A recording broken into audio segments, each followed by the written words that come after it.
Hey you guys, so don't mind my PJs.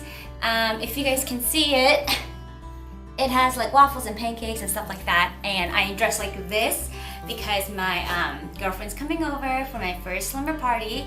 I know I'm 31 having a slumber party, but I've never had a slumber party before, like ever. I never went to someone's house to sleep over, and even though people invited me over to sleep over at their house, my mom just wasn't a big fan of it.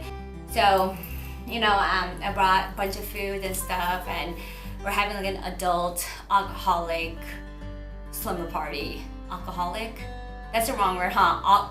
It's gonna be a lot of like margaritas and pizzas and stuff like that. And yes, I know I'm here for a photo shoot, but you know what? I haven't had an epic cheat meal in a long time, and I work out hard, and hence the reason if you saw my before video clip, I burned a shit ton of calories. But you can never out-train a bad diet, so just remember that. But anyways, I'm sitting here being all awkward with you guys, and I'm going to tell you in advance that this is probably going to be one of the hardest things that I will ever talk about, because it is something that has had a huge effect on me, and I finally got over it last year. And this is about my eating disorder. So this is going to be not that long, just because I don't want to be too down about it. I mean, I'm over it, but it's still very sensitive to me. But I feel like the more I talk about it, the better, the healing process is going to get a lot better. So here goes my story, and this is going to be part one, and part two will be, uploaded. Will be uploaded later on. But if you guys don't know, I am 100% Korean, and my dad used to be a pastor. I grew up in the East Coast, and I was surrounded by Koreans all the time. If you guys know, and if you guys don't know, majority of Koreans are very, not super tall, but they're moderate height, and they're very, very skinny. They have a very tiny frame. I am very short. I'm 4'11", and I am on the very heavyweight side in the Korean community. So with that said, I don't even know where to start. Growing up, I feel very self-conscious about my body and myself as a person, and I know that it had to do with a lot about my upbringings. And it was rough, it was hard. I've been through a lot, which I don't feel comfortable sharing right now, but I will share with you guys eventually, like later on down the road. But it was rough. Yes, I had a house to live in, but if any of you Asian people are watching, you understand exactly how Asian parents are, and some Asian parents are a lot worse than others. So growing up, I was always on the fat side, because I used to be fat, so short and fat. So my mom would get on me about that, and so it was hard. So anyways, fast forwarding, I graduated high school, and then I went off to Korea to visit my relatives, and they haven't seen me since I was in elementary school. So when I was in elementary school, I was still very tiny. So when I hit middle and high school is when I started putting on a lot of weight. In America, I was considered a little bit chunky, but it wasn't anything bad. But in Korea, I was known to be really fat, and my relatives told me flat out, "You're fat and you need to lose weight."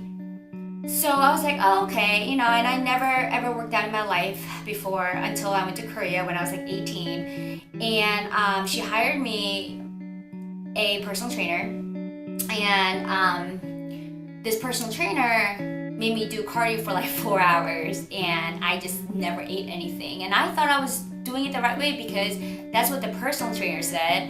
So I never lifted or anything like that, and sure enough, after walking around everywhere in Korea and just just running all the time, and it wasn't even high intensity or steady state. It was just, I don't know, just walking, riding your bike.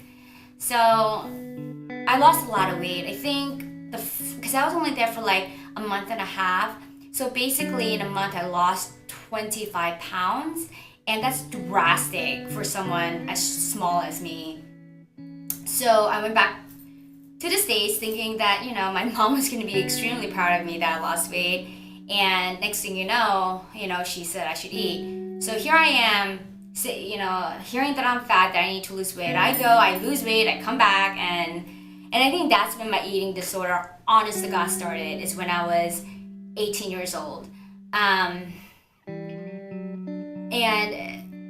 I remember this one time, and at that time, I did not know I had an eating disorder. I thought my mom was just being like, I don't know, too emotional about it. But it was one time, I remember we were sitting on the kitchen table eating, and I just took a couple of bites and I said I was full.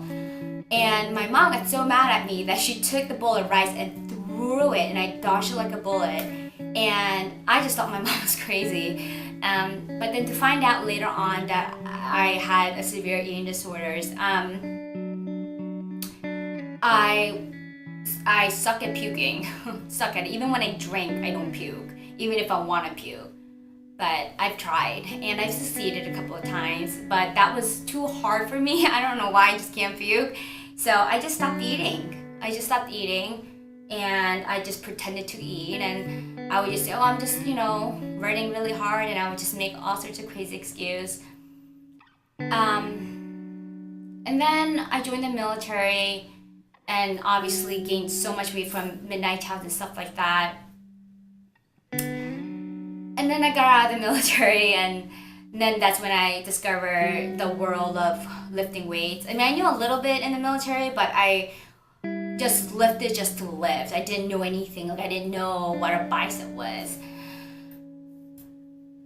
Last year, so it was 2015, I changed my major to psychology. I was in the health science program, and then I switched over to the psychology program because I was in it for all the wrong reasons. So here I am, learning about the human mind and why people do what they do and all the other stuff.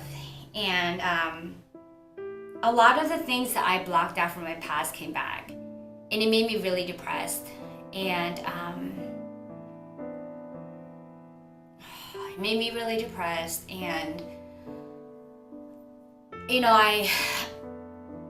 it's been so my eating disorder, like I said, started when I was 18. So from 18, it was a roller coaster. So if you see any of my photos, one moment I'm like super fat, the next moment I'm really skinny, the next minute I'm really fat. It's because it was like an emotional roller coaster for me, basically. And I'm not even gonna lie to you guys, I turned to alcohol a lot and drugs just because I didn't want to eat, because I didn't want to get fat. I worked out super hard at the gym, and nobody knew what I was going through, because that was like a way for me to vent. But I had so many damn issues that I didn't know about, and issues that I thought I overcame a long time ago, but apparently I didn't, especially, being in a psychology program. If any of you guys are watching that in a psych program, you guys know exactly what I'm talking about. Like, you read into everything, and you learn about why people do what they do, and then it was just really hard. So that's why I say 2015 was one of the hardest years that I've ever been through. So I didn't want to gain weight, so I would just drink and take medication and stuff like that, and because that always curbed my hunger. But I would still be at the gym, working out hard, putting in a good face, but little did people know that I was home being really depressed, drinking, and turning to all the wrong things. And this is why I say it's so important to surround yourself with people that love you, because I'm gonna be honest with you guys, I don't talk to my parents at all, and I don't want to talk about it right now. I'm really good with my older brother. He's been such a great brother since I was itty bitty, but I'm surrounded by great friends, a great husband that's literally been through it all with me, and even during the times when I was going like 2-3 bottles of wine a day with shots of whiskey and stuff like that, it's because I wasn't happy. I always told myself it's mind over matter, but it's a lot harder than people think it is. It's really hard. And, and a lot of people never saw this side of me because I don't know, I didn't want to show it. I am a Christian, but I'm not the Christian that thinks that she should go to church every Sunday, mainly because I haven't found a church here in Texas. But yeah. I don't know, I guess that's another topic that I have to go into. But this is just basically about eating disorders, and I just went on totally different topics. I don't even know if I want to put this up. So there was this one time that when I was, and I did not remember this until like 2 weeks ago when school started back up, and we're talking about a bunch of stuff, and then it hit me. When I was 18, we went to my dad lived in Tacoma at that time, so we had to go to some church retreat. And the day before the church retreat, we went out to this Korean restaurant, and I'm not kidding you guys, I got so sick to my stomach. I was puking, I was sorry, but diarrhea, I couldn't keep anything down, not even water. I was freaking miserable. I've never felt so sick in my entire life. But my dad still dragged me to this winter retreat, and as we were in the van, I looked very skinny. My face looked really tiny because I didn't eat and I was miserable. And this one guy, he was married and had a little son, he said to me, "Wow, you look really good." And I'm like, "What are you talking about? I'm really sick. I have some sort of food poisoning." And he said, "No, your face is getting really small. Maybe you should be sick more often." So when people say stuff like that, it really affected me. And when my own parents tell me that I'm fat, it really affected me. But that's another whole different story. But the thing is, the only thing I'm going to say right now is how I overcame eating disorder is honest to God, time. Honest to God, time. And realizing that, behind when someone has an eating disorder, it's not because they want to look good. Yes, look, I wanted to look good, but it's mostly like insecurities. All the pain and all the hurt and all the betrayal. To me, it came in the form of food and alcohol and drugs. And I was never 100% happy until end of 2015. And I never felt so happy, and I never felt at peace until a couple of months ago. So, yes, praying works, it does. But like Mitch always told me, you can pray as much as you want, but if you don't want it, and if you're not putting effort into it, then it's never gonna get done. It's like that story where this guy, he's on a boat in the middle of the ocean, and he's praying to God, "God, please send me someone to rescue me." And then there's a helicopter and a plane and another boat, and they want to come rescue him, but he's saying, "No, God's gonna rescue me, I'm just gonna stay here." That's plain stupidity, and I've always known this story growing up, but I didn't really have the best role models, so I didn't understand it fully, I guess. But like I said, the best way, how I got over eating disorder is, number one, finding your true happiness, your inner peace, being confident with who you are as a person. And I know it's hard. You guys, I'm 31. I found out, I turned 31 on September 11th of 2015. So it was a couple of months after that is when I started putting all the pieces together. But it's finding your inner peace. How do you find your inner peace? Praying does work. Seeing a therapist works a lot. And being surrounded by people that love you, that genuinely love you and support you, all right? Not people who are envious of you, or people that say they're there for you but they're really not, but people that genuinely love you. You know, yes, friends fight, husbands, wife fight, boyfriend, girlfriends fight. We're all human, we're all gonna fight. But we really know from the bottom of our gut, like who's really there for you. So I start reevaluating all my friends, my purpose in life, hence the reason why I changed over to psychology program, which I'll talk about later on. So yes, so finding your inner peace. And those were the steps to me of me finding inner peace. So this video is literally all over the place right now, so I really apologize for that. I just said this, you know, it's still a little bit hard to talk about, but that's honestly how I got over eating disorders. I tried YouTubing people who had eating disorders and how they overcame it and stuff like that. But personally with me, that did not help me at all. I think the ones that, seriously you guys, as corny as this may sound, but it's inner peace and being confident and not being around people who bring you down.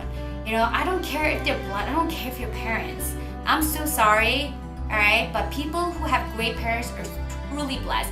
Even if you're adopted, for crying out loud. If you grew up in a family that like has your back and stuff like that, then you guys are really blessed, right? But not everyone has amazing parents, all right? So I don't want you guys, man, I make it really mean comments when I say this, but I'm trying to be honest with you guys. Blood isn't anything. To me, blood is nothing. It's what matters in the heart, and it matters to me who's been there for me when I really genuinely needed them. So I think I just have to run the description box my steps to how I got over my eating disorders. The whole drinking and drugs, I will talk about it later. That's just one of the ways that I coped with my pain, my depression, my anxiety.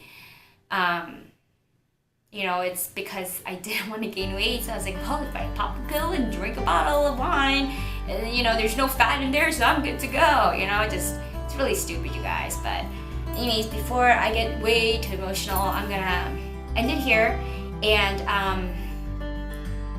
yes, so I just want you guys to know that if you guys are going through a tough time, whether it's with eating disorder or with alcoholic problem, or you have some sort of a addiction that you just cannot seem to get over, you will get there.